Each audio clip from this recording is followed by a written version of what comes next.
Yes, people, welcome back to the channel and welcome back to Football Themed, where we talk about all things football related with a focus on Chelsea FC. Hope everyone's doing well today. If you are new around here and you haven't yet subscribed, then make sure you hit that subscribe button, people. We're up to 87 subs. I was hoping to get to 100 come the end of September. We didn't quite meet that milestone. So let's try and get there come the end of the week, people. 13 more to go. Not a lot to ask for. So if you're watching and you enjoy the content and you haven't yet subbed, then hit that subscribe button so you know exactly when I've uploaded, people. Few things to cover today. Chelsea aren't in action for a couple more days. We take on Ghent in midweek in the Conference League. My preview will be coming for that probably tomorrow. But a few talking points on Chelsea nonetheless today, as well as one or two other things. So, look, kicking things off, I wanted to talk on Graham Potter, who's been talking to Sky Sports News on Monday Night Football. It's an interesting one with Graham Potter. Of course, we all remember his time at the club, coming in immediately after the ownership. He was their first appointment following Thomas Tuchel's second.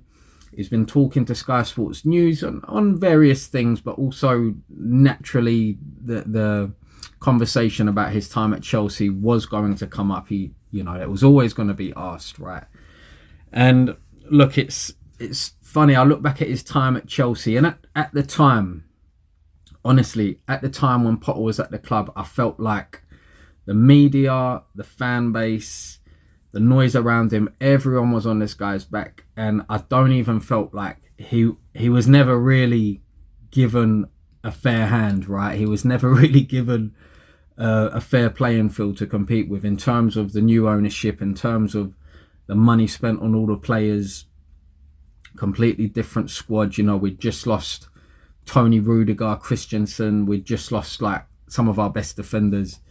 In terms of backroom staff, boardroom staff, all the departments within the club seem to have just been stripped and restarted from fresh. So you do have to feel for Potter in a sense that he had that time at the club, and look, he didn't do great. The results weren't good enough, but that came in the context of everything that was happening around him. So look, he's been talking to Sky Sports. I'll just touch on some of what he said. So he says when he spoke to the owners, he could see that they were very ambitious, that they wanted to challenge for trophies, and of course bring in younger players, which we've seen in abundance. He talks about having the opportunity to work with younger players, build an environment, and then he goes on to say all of a sudden there was a bit of adjustment to be done while still trying to compete. The whole team was in a bit of a flux. There was a lot of adjusting, and he makes a fair point. Like I mentioned, the turnover at the club was massive, and he came in right in the middle of that, and somewhat unfairly was expected to immediately guide us top four when we had a completely unknown squad. We had Todd Bowley for a little while there as the sporting director. We stripped all of our staff, all of our personnel at the club, and these were players we were just getting to know, right? So look, in hindsight, I remember at the time he didn't deal with the media all that well. He didn't really deal with the pressure the best, but of course the pressure on him was monumental, and it just built up and up and up over time. And he took us to a Champions League quarter-final, and he never got to compete in that quarter-final. I think it was against Real Madrid, albeit we lost it. But he never got to compete in that. So you never know, right? You never know. But I remember at the time I was not disappointed that he left, because the results weren't great, and he'd been given probably enough time to at least see a bit of a style of play, and it just felt like everything was caving in on him, and he just couldn't grasp or get a handle on things, right? But I remember feeling like he was hard done by, and actually, what more could he have done, really, with the hand he was dealt? How could he have done things differently? Any manager that came in at that time would have struggled. Any manager in world football, maybe the exceptions, your Pep Guardiolas, your Jurgen Klopps, maybe they're the exception in which they would have steadied the ship a bit sooner. They might have got better results. But I don't doubt for a minute, like I don't think for 1 minute that even if Pep Guardiola was in the dugout in that first season under Bowley's ownership, I don't think we're competing up the top end of the table if he's in the dugout. I just don't. So it was tough on Potter. And look, he talks about having to get away from it and spend time with his family and, you know, focus on what's important in life, and fair play to the guy. So look, I wish him all the best, but I do want to pose this question to you people now, actually, because speaking on when Potter first came into the club, how do you feel he would do if he was to come into the club now? Imagine he was Enzo Maresca coming into the club 2 years into the project, where we're seeing the likes of Palmer, Gusto, you know, we're seeing the likes of some of the young players we've brought in who look like they're really kicking on, all right? And it's not, yes, it's still a project, a process. Yes, we're still in the middle of that. However, there's clearly been time for players to find their feet at the club, build a bit of form, you know, develop as a player, and now we're seeing the results of that, rather than when they were just coming in, a lot of these players under Potter. And even in the summer, even in the even in the winter, the January transfer window, there was more players coming in. So just, you know, not for a minute could he really get a handle on it. Things were always changing. But how would you feel he would do if he was the one in charge of the club now, taking over the season? Do you think he would be successful? Do you think it would be the same old story?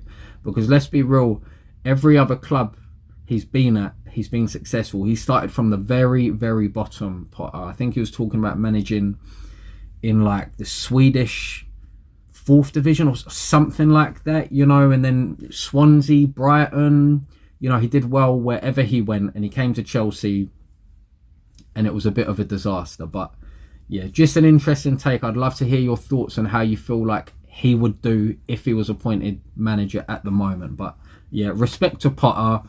Look, it was a tough time for him, but no hard feelings. Looking back, even though I backed him at the time, he probably had to go. And we look like we're onto a good thing now with Maresca. But let me know your thoughts on that one down below, people. All right, moving on. And a perfect little segue into Enzo Maresca. I'll get this up on your screen for you now, people. So Fabrizio Romano has been reporting that Chelsea are very happy with how Maresca is handling things. It's probably the best moment since the owners came in. They are very happy with what they have, and I believe they will be contenders. They will be contenders. Presumably talking about the Premier League. Look, I'm trying my best not to get too gassed, not to get too carried away with how we've hit a bit of form and we're scoring lots of goals and we look devastating going forward.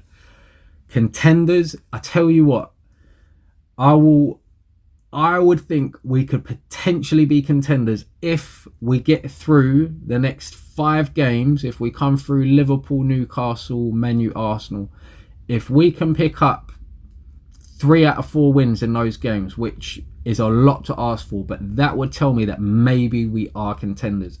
And maybe we'll do a bit of an Arsenal, in the sense that when Arsenal got to the levels they are now, it wasn't, yes, it was gradual improvements, but it wasn't like a 6th place, 4th place, 3rd place. You know, they didn't really build like that. They had 2 8th place finishes, then they had a 5th place finish in which they should have finished 4th, and then they just kicked right on, and they've had 2 consecutive 2nd place finishes. So it wouldn't be the first time this kind of jump to the top end of the league has happened. It wouldn't be the first time, but I just think it might be a bit too soon for us. There's no reason why we shouldn't be getting top 4 this season, but if we can come through that tricky run of fixtures, beating the big teams, especially away from home, then that will no doubt galvanise something within the team, and that will no doubt show the rest of the league that we are serious, we ain't messing about, and we're going to be competing up the top end of the table. I just think personally it's a bit much to ask for at the moment. It kind of puts an unnecessary pressure on Maresca, because he wouldn't have been coming in anticipating that we're going to be challenging for the title. I think obviously that's the goal eventually. But I just think it's a bit soon. I think top four, beautiful. If we got a third, even better. And I think next season, potentially with one or two additions, I still say it, we need an elite centre-back. We need an elite centre-back in this team. That's what we're missing, in my opinion. And then next season, if everyone keeps playing together, confidence keeps building, players keep progressing, heading in the right direction, there's no reason we can't challenge next season. So, yeah. But anyway, good news for Maresca. Good feeling around Chelsea at the moment. He's got the backing of the board. He's come in. He's hit the ground running, picking up good results, scoring lots of goals. And there's an identity there. And you can see there's a philosophy. We're playing good football. We're playing nice, attractive football. We're scoring lots of goals. We're scoring all sorts of goals. And we're only, like, things are only looking good for us for the first time in a long time. So let me know your thoughts on Enzo Maresca down below, people. Moving on. Staying on Chelsea, Fabrizio Romano is also reported on George Petrovic, who of course is on loan over at Strasbourg. Petrovic was interviewed after a really good performance for Strasbourg, and he was interviewed and pushed a little bit on what are his aspirations, what are his ambitions, and he's come out saying that the goal is to become a regular number one at Chelsea. It's one of the best teams in the world, and I hope that will happen. So this is exactly what I want to hear. This is exactly what I want to hear from our players out on loan, especially as Petrovic has had the taste for things last season. He did okay last season. He did okay. I remember when he came in for the first maybe half a dozen games or so, everyone was raving about him. Again, Chelsea fans, media doing what we do best and put unnecessary pressure on our players and build them up here and then shit on them when things don't go perfectly, all right? But he came in last season, he did well, and then I wouldn't say mistakes crept into his game.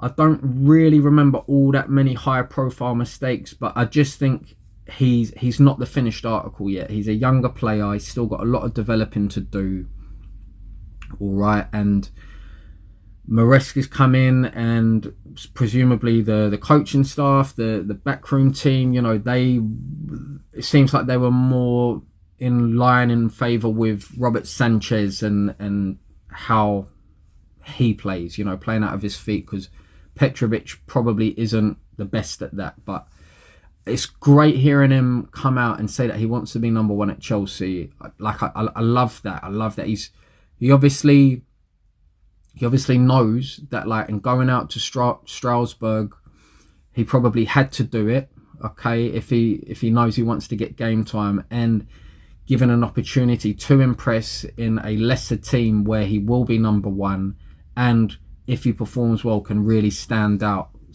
from the rest and potentially come back to the club and take that number one spot. So it's definitely there for the taking. It's definitely up for grabs. All right, I know we've got the likes of Slanina as well, young goalkeeper, but look, we need a goalkeeper as well. I talk about centre back being a vital position for us, but goalkeeper is just as important. You never see Premier League winning teams without a top goalkeeper in their squad. It just doesn't happen. Your goalkeeper will get you 10 to 12 points a season just in bailing you out in a handful of games where you haven't turned up, you've scraped a 1-0 and your keeper's just made some top saves. And if George Petrovic can evolve and develop into something like that, then why not? Look, he's young, he's tall, he's got the frame, he just needs developing. He just needs to develop his game a little bit, and playing regular football at his age in a European league is exactly the best thing for him right now. So good to hear him talking like this, and you never know, if he comes back to the club next season, you never know what could happen. So let me know your thoughts on Petrovic down below. Do you think he could take the number one spot? Was he hard done by and being shipped out on loan, given he came into the team last season and he impressed in parts? Like, let me know your thoughts on Petrovic down below, people. And of course, veering away from Chelsea, I'll pop this up for you. Again, Fabrizio Romano talking on Man United and Erik Ten Hag. Sorry. Look, the rumours are there's no immediate risk for Ten Hag, The club still supports him, but the pressure is growing. Porto and Aston Villa games coming up are seen as key games. But look, Erik ten Hag, look, I think for most Premier League fans, the longer he stays at Man United, the happier the rest of the Premier League teams are. I think this guy's out of his depth, man. I genuinely think it comes down to two things. One thing, what the hell are his ideas? What the bloody hell are they doing when they're on the pitch? Like, I don't see them pressing from the front. They seem to have this mid-block that they want to do. When the team crosses the halfway line or gets in and around the halfway line, that's when they press. However, if you're going to do that, then do it effectively, in the sense that teams will just play one pass through their midfield and they're exposed, and they've taken 5 or 6 players out of the game. I don't see a style of play. They can't control games. They don't hold the ball well. When they go forward, when they attack, it's like there's no chemistry. There's no like organization to what they're doing. It just feels like someone's played a long ball and Rashford or Garnacho or someone's running at defenders and, you know, might create a moment. Like, it just doesn't look like they've got any means of style or philosophy to their play. And, you know, they've spent big money as well. I know, coming from a Chelsea fan, it's rich to say, but at least we're starting to see things happen at Chelsea. At least we're starting to see the foundations being laid and progress, right? You're not seeing any progress at Man U. And were it not for the FA Cup and the League Cup wins, I think it'd be long gone. And look, not to disregard that, because it's not easy winning a competition, any competition, right? You have to perform, and they beat Man City last season in the cup final, so you have to give credit for that. However, it has saved him, really. Let's be real. They were looking for another manager in the summer, and, you know, if you're at a club and you know, and the media knows, and they're reporting it, that your bosses are looking for another manager, then the writing's on the wall, right? And I think it's a matter of time this season, and Ruud van Nistelrooy is waiting in the wings and will come in and take that job. But look, like I said, the two main things, he doesn't seem to have any philosophy, any ideas. It's not translating onto the pitch with what they're trying to do. And the other main thing for them is, I think the players just don't want to play for him. The players look like they don't give a toss, honestly. And I can say that because I've seen it with Chelsea in that season, in which, you know, the first season under Todd Bowley, when Potter got sacked and then Lampard came in, and Lampard had that terrible, 10, 11, 12 games or so. So I've seen it, and you can just sense it on the pitch. Players are walking around. There's no real intent. There's no aggression. Never winning second balls, second to every 50-50.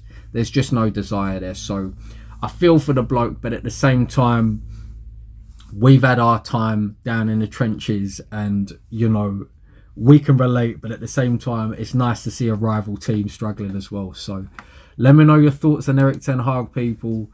Like I said, I think it's a matter of time until Big Ruud van Nistelrooy takes the job permanently. But look, get involved down below, people. Let me know your thoughts on everything we spoke about today. Graham Potter, Erik ten Hag, Petrovic, Maresca. Let me know your thoughts on everything, people. Hit that like button if you are new and enjoy the content. The content will be coming out thick and fast. My preview for Chelsea versus Ghent will be coming out tomorrow, so keep it locked for that, people. Until next time, we'll see you very soon. Peace.